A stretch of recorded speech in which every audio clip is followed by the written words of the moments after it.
good it felt.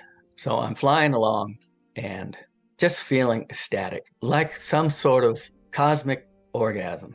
It was just flowing through me, and like somebody was pouring honey all over my brain, and it was running down through all my nerves, and everything was just alive and exhilarating. It's a real challenge to come here into this place, into this world.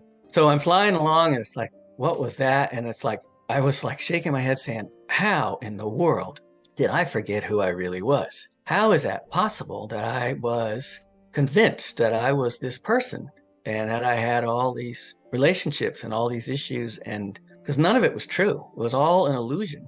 And it was some sort of a trick or a game that comes with coming into the material world, coming into Earth as a person. So I'm flying along, and these orbs are all around me, these stars, these colored wonderful things. And they're just, everything was acceptance and joy and like a homecoming. Like I was parading through this group. And all of a sudden I landed. I landed in a place that was solid. It was real. It was had indirect lighting. There were tables there and equipment, and there were beings there. And right in front of me were these three short little dumpy guys in these dark robes with hoods, and I could see parts of their faces, and they were smiling from ear to ear. Their eyes were bright, and they were asking me all kinds of questions, and they were giggling, and I was very confused. But I saw a picture of this movie Communion, and so I watched the movie. This was years ago, and those dark little elf-looking guys that Christopher Walken is hanging with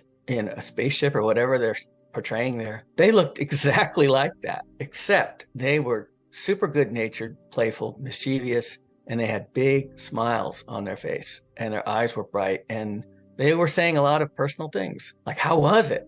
What can you tell us? What did you learn? And one of them looked at me, and he turned to the other two and he said, he doesn't remember us. And they all started giggling. And I was thinking, I kind of remember you guys, but I'm having a little trouble here. And then there was this other guy, and he was kind of in charge. And he was this tall, wispy guy, like a kind of a trimmed down Gumby or one of those cactus. And he looked like he was made out of vapor or mist or something. And when he walked, it was like I was looking at somebody underwater.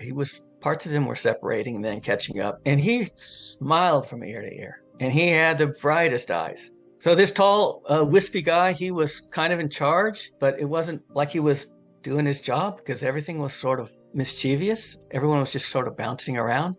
And when he came close to me, my chest expanded, my throat was constricted, and I felt like I was going to burst into uncontrollable crying from love. There was so much love coming from this being that it was overwhelming. So there wasn't much going on there. It wasn't very organized. The three guys were giggling and bouncing around, and the tall, wispy guy was just kind of chuckling and smiling. And at one point I said, well, I'm not going back there. So you guys want to get on with what are we going to do? A review of my life? Is that what's next? And the tall, wispy guy just laughed. He just chuckled. It's the deepest laugh I've ever heard. And he said, sure, let's do that. How do you want to start? And I thought, this is not what it's supposed to be. So anyway, I told a few stories.